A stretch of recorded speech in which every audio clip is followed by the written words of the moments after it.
ಆದರೆ ಒಂದಂತೂ ಸತ್ಯಾಂಶ, ನೀನು ನಿಜಕ್ಕೂ ಒಂದು ಸರಿಯಾದಂಥ ಒಂದು ಗೂಡಲ್ಲಿದೆಯಾ. ಆದರೆ ಪ್ರಸ್ತುತ ನಿನ್ನ ಭವಿಷ್ಯತ್ತು ಭಾಳ ಕಷ್ಟದಲ್ಲಿದೆ. ನಿನ್ನ ಸ್ವರತರಂಗ ಪ್ರಕಾರ ಇನ್ನೂ 8 ತಿಂಗಳ ತನಕ ಇದೇ ಭವಿಷ್ಯತ್ತಲ್ಲಿದೆ. ಇನ್ನೂ 8 ತಿಂಗಳು ನಿನ್ನ ಕಷ್ಟನೇ. ಈ 8 ತಿಂಗಳು ಭಾಳ ಜೋಪಾನ ಬೇಕು ನಿನಗೆ. ಜೊತೆಗೆ ಉದ್ಯೋಗ ಅಂತೂ ಅತಿ ಶೀಘ್ರವಾಗಿ ಅನುಕೂಲ ಆಗುತ್ತೆ. ಉದ್ಯೋಗದ ಬಗ್ಗೆ ಚಿಂತನೆ ಮಾಡಬೇಡ. ಹಲೋ, ಹೇಳಿ ಗುರುಜಿ. ಹೇಳಿ ಗುರುಜಿ. 9 ಶುಕ್ರವಾರ ಲಲಿತಾ ಸಹಸ್ರನಾಮ ಮಾಡು. ಸಹಸ್ರನಾಮ ಮಾಡಿದಾದ ನಂತರ 1 ಲೋಟ ಹಾಲು ಸಕ್ಕರೆ ತಾಯಿಗೆ ನೈವೇದ್ಯ ಕೊಟ್ಟು, ಆ ನೈವೇದ್ಯ ಮಾಡಿರ್ತಕ್ಕಂಥದ್ದನ್ನ ನಿಮ್ಮ ತಾಯಿಗೂ ಮತ್ತು ಸಣ್ಣ ಮಕ್ಕಳಿಗೂ ಕೊಡು. ನೈವೇದ್ಯ ಮಾಡಿರ್ತಕ್ಕಂಥ ಹಾಲು ಸಕ್ಕರೆನ ನಿಮ್ಮ ಜನ್ಮ ಕೊಟ್ಟ ತಾಯಿಗೆ, ನಿನ್ನ ತಾಯಿಗೆ ಕೊಡಬೇಕು ಸ್ವಲ್ಪ, ಜೊತೆಗೆ ಮಕ್ಕಳು ಕೊಡಬೇಕು. ಈ ಪ್ರಕಾರ ಮಾಡೋದ್ರಿಂದ ನಿನ್ನ ದೋಷಗಳು ಬೇಗ ದೂರ ಆಗುತ್ತೆ, ಮನಸ್ಸಿಗೆ ಶಾಂತಿ ಸಿಗುತ್ತೆ, ನೀನು ಅಂದ್ಕೊಂಡಂತಹ ಯಶಸ್ಸಿನ ಹಾದಿ ನಿಂದಾಗುತ್ತೆ.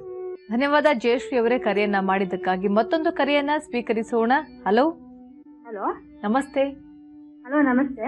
ತಮ್ಮ ಹೆಸರು? ಗಿರ್ಜಾ ಅಂತ. ಎಲ್ಲಿಂದ ಕರೆ ಮಾಡ್ತಿದ್ದೀರಾ ಗಿರ್ಜಾ ಅವರೇ? ಬೆಂಗಳೂರಿಂದ. ಯಾರ ಬಗ್ಗೆ ಕೇಳ್ಬೇಕು ಅಂದ್ಕೊಂಡಿದ್ದೀರಾ? ನಾವು ಮನೆ ಬಗ್ಗೆ ಕೇಳಬೇಕಾಯ್ತು. ಗುರುಜಿ ಇದ್ದಾರೆ, ಮಾತನಾಡಿ. ಹಲೋ, ನಮಸ್ಕಾರ ಗುರುಜಿ. ನಮಸ್ಕಾರ ತಾಯಿ. ಗುರುಜಿ, ನಮ್ದು ಮನೆ ಆಸ್ತಿ ಡಿವೈಡ್ ಆಗಿಲ್ಲ ಇನ್ನ. ತುಂಬಾ ಕಷ್ಟದಲ್ಲಿದ್ದೀವಿ. ಡಿವೈಡ್ ಮಾಡಕ್ಕೂ ಆಗ್ತಿಲ್ಲ, ಏನೂ ಇಲ್ಲ. ಅದನ್ನೇ ಕೇಳೋಣ ಅಂತ. ಮನೆ ಯಾರ ಹೆಸರಲ್ಲಿದೆಮ್ಮ? ಮನೆ ಇನ್ನ ಅಪ್ಪ ಅಮ್ಮನ ಹೆಸರಲ್ಲೇ ಇದೆ, ಯಾರ ಹೆಸರಿಗೂ ಮಾಡ್ಕೊಂಡಿಲ್ಲ ಇದು. ಹಾ, ಇನ್ನ ಯಾರು ಏನು ಇದೇ ಮಾಡ್ತಾ ಇಲ್ಲ ಗುರುಜಿ. ನಮ್ಗೆ ತುಂಬಾ ಕಷ್ಟ ಇದೆ ಅಂದ್ರೆ ಅವ್ರ ಅರ್ಥನೇ ಮಾಡ್ತಾ ಇಲ್ಲ. ಆಗಲ್ಲಮ್ಮ. ಈ ಕಷ್ಟದ ಸಮಯದಲ್ಲಿ ಡಿವೈಡ್ ಮಾಡಿ ಅಪ್ಪಿತಪ್ಪಿ ನಿಮ್ಮ ಮೂಡ್ ಬೇರೆ ತರ ಆಗಿ ಅದನ್ನ ನೀವೇನಾದ್ರು ಕೈ ಜಾರಿಸ್ಕೊಂಡ್ಬಿಟ್ರೆ ನಿಮ್ ಜೀವನ ಮುಂದಿನ ಜೀವನಕ್ಕೆ ಆಧಾರ. ಹಂಗಲ್ಲ ಗುರುಜಿ, ಇವಾಗ ನಾವು ಅದರಿಂದ ಮುಂದುವರಿಬಹುದು ಅಂತ ನನ್ನ ಮನಸ್ಸಲ್ಲಿ. ಈಗ ಇರ್ತಕ್ಕಂತಹ ಒಂದು ಜೀವನ ಆಧಾರದಲ್ಲೇ ನೀವು ಎಷ್ಟು ಮುಂದೆ ಬರಲಿಲ್ಲ. ಈಗ ಅಪ್ಪ ಅಮ್ಮ ಅಕಸ್ಮಾತ್ ಆ ಭಾಗವನ್ನ ನಿಮಗೆ ಮಾಡಿಕೊಟ್ಬಿಟ್ರೆ, ಅಪ್ಪಿತಪ್ಪಿ ಅಲ್ಲೊಂದು ಸ್ವಲ್ಪ ಕಷ್ಟ ಜಾಸ್ತಿ ಇತ್ತು, ಅದನ್ನ ನೀವು ಇನ್ಯಾರ ಕೈಗಾರು ಇಟ್ಟುಬಿಟ್ರೆ ಬಾಧೆ ಅಲ್ವಾ? ಹಾಗಾಗಿ ಅವ್ರ ಮನಸ್ಥಿತಿ ಇರಬಹುದು, 2 ದಿವಸ ತಡವಾ ಕೊಡೋಣ ಅಂತ. ಅಪ್ಪ ಅಮ್ಮ ಯಾರು ಇಲ್ಲ ಗುರುಜಿ,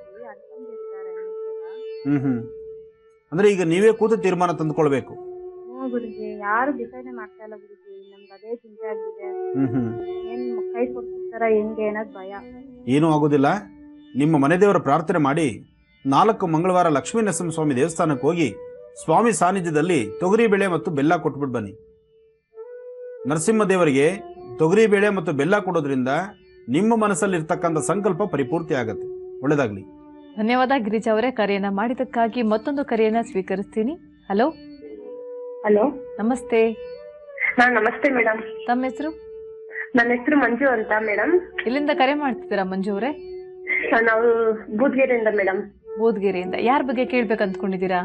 ನಮ್ ತಂದೆ ಬಗ್ಗೆ ಕೇಳ್ಬೇಕಾಯ್ತು ಮೇಡಮ್. ತಂದೆಯವ್ರ ಜೊತೆಲೇ ಇದ್ದಾರಾ? ಇದಾರೆ ಮೇಡಮ್. ಸರಿ ಮಾತನಾಡಿ, ಹಾಗೆ ನಿಮ್ಮ ತಂದೆಯವ್ರಿಗೂ ಮಾತನಾಡೋದಕ್ಕೆ ಕೊಡಿ. ಸರಿ ಮೇಡಮ್. ಹಲೋ. ಹಲೋ. ಹಲೋ, ನಮಸ್ತೆ ಗುರುಜಿ. ನಮಸ್ತೆ ತಾಯಿ, ಚೆನ್ನಾಗಿದ್ದೀರಮ್ಮ? ಚೆನ್ನಾಗಿದೀನಿ ಗುರುಜಿ. ನಿಮ್ಮನ್ ತುಂಬಾ ದಿನದಿಂದ ನಿಮ್ ಕಾಲ್ಗೋಸ್ಕರ ಟ್ರೈ ಮಾಡ್ತಾ ಇದ್ದೆ. ತುಂಬಾ ಇವತ್ತು ಖುಷಿ ಆಗ್ತಾ ಇದೆ ಗುರುಜಿ. ಒಳ್ಳೇದಾಗ್ಲಿ ತಾಯಿ, ಹೇಳಮ್ಮ. ನಮ್ ತಂದೆ ಬಗ್ಗೆ ಕೇಳ್ಬೇಕು ಗುರುಜಿ. ಅವ್ರು ಇರೋದು ಬೆಸ್ಕಾಂ ಅಲ್ಲಿ ಬೂದ್ಗೆರೆಯಲ್ಲಿ ಕೆಲ್ಸ ಮಾಡ್ತಾ ಇರೋದವ್ರು. ವರ್ಷಕ್ಕೆ ಒಂದ್ಸತಿ 1-2 ತಿಂಗಳು 3 ತಿಂಗಳು ಈ ತರ ಡ್ಯೂಟಿಗೆ ಹೋಗಲ್ಲ ಗುರುಜಿ. ಹಾಗಾಗಿ ಅವ್ರ ಬಗ್ಗೆ ಕೇಳ್ಬೇಕಾಯ್ತು. ಏನು ಎತ್ತ ಸಮಸ್ಯೆ ಅಂತಾನೆ ಗೊತ್ತಾಗ್ತಾ ಇಲ್ಲ. ವರ್ಷ ಬಂತು ಅಂದ್ರೆ 1 ವರ್ಷದಲ್ಲಿ ಹೋಗ್ತಾ ಇರ್ತಾರೆ, ಹೋಗ್ತಾ ಹೋಗ್ತಾ ಹಂಗೆ ಕೆಲ್ಸಕ್ಕೆ ಹಂಗೆ ಸ್ಟಾಪ್ ಮಾಡ್ಬಿಡ್ತಾರೆ. ಇವಾಗ 2 ತಿಂಗಳಾಯ್ತು ಗುರುಜಿ ಕೆಲ್ಸಕ್ಕೆ ಹೋಗಿ. ಅದಕ್ಕೋಸ್ಕರ ಕೇಳ್ಬೇಕಾಯ್ತು. ಇರ್ಲಿಮ್ಮ, ಅದು ಒಬ್ಬೊಬ್ಬರ ಮನಸ್ಥಿತಿ ತಾಯಿ.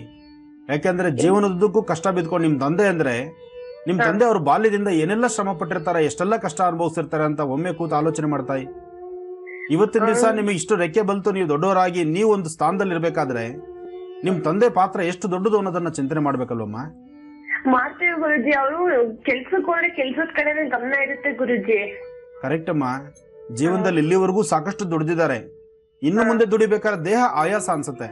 ಕನಿಷ್ಠ ಪಕ್ಷ ಅವ್ರ ಮನಸ್ಸಿಗೆ ಅವ್ರಿಗೆ ಇಷ್ಟಪಟ್ಟಂಗೆ ಸ್ವಲ್ಪ ಮಟ್ಟಿಗೆ ಅವ್ರು ಇರ್ಬೇಕಂದ್ರೆ ಒಂದ್ ಸ್ವಲ್ಪ ರಜೆಗಳಿರುತ್ತೆ. ನಾವು ಬಹುಶಃ ಅವ್ರ ರಜೆಗಳಿರ್ತಕ್ಕಂಥದನ್ನ ಉಪಯೋಗಿಸ್ಕೊಳ್ತಾರೆ. ಅಥವಾ 1 ತಿಂಗಳು. ಅಲ್ಲ ಗುರುಜಿ, ರಜಾ ಇದೆ ಅವ್ರಿಗೆ, ರಜಾ ಇಲ್ಲ ಅಂತ ಹೇಳ್ತಲ್ಲ. ಬಟ್ ಅಲ್ಲನ ಕೆಲ್ಸದಲ್ಲಿ ಹೋಗಿ ಈ ತರ ರಜಾ ಲೀವ್ ಕೊಟ್ಬಿಟ್ಟನ ಬಂದ್ರೆ ಏನೋ ಒಳ್ಳೇದು. ರಜದ್ ಲೀವ್ನು ಕೊಟ್ಟಿಲ್ಲ, ಹಂಗೆ ಬಂದಿದ್ದಾರೆ ಗುರುಜಿ. ನಾವ್ ಹೇಳ್ತೀವಿ ಹೋಗಿ ಎದ್ದೋಗಿ, ಈ ತರ ಇದ್ರೆ ಹೆಂಗೆ? ಅವ್ರು ನಿನ್ನೆ ಎಲ್ಲ ಅವ್ರ ಕಡೆಯಿಂದಾನೇ ಕಾಲ್ ಮಾಡಿದ್ರು, ಏನ್ 2 ತಿಂಗಳಾಯ್ತು ಕೆಲ್ಸಕ್ಕೆ ಬರ್ತಾ ಇಲ್ಲ, ಏನಿಲ್ಲ ಅಂತ. ನೋಡಮ್ಮ, ಇದು ಸರ್ಕಾರಿ ಉದ್ಯಮ. ಅದರಿಂದ ಅವ್ರು ಮಾಡ್ತಕ್ಕಂತಹ ಕೆಲಸದಲ್ಲಿ ಒಂದು ಸ್ವಲ್ಪ ಮಂಡತನ, ಜೊತೆಗೆ ಅವರು ಹಿಂದಿನವರಲ್ವಾ ತಾಯಿ. ಇವತ್ತಿನೋರೀಗ ನಿಮ್ಮ ಧರ್ಮ, ನಿಮ್ಮ ಕಾಲ್ನಡಿಗೆ, ನಿಮ್ಮ ಜೀವನ ಅಂದ್ರೆ ಎಲ್ಲವನ್ನೂ ಆಲೋಚನೆ ಮಾಡೋ ಶಕ್ತಿ ಇದೆ.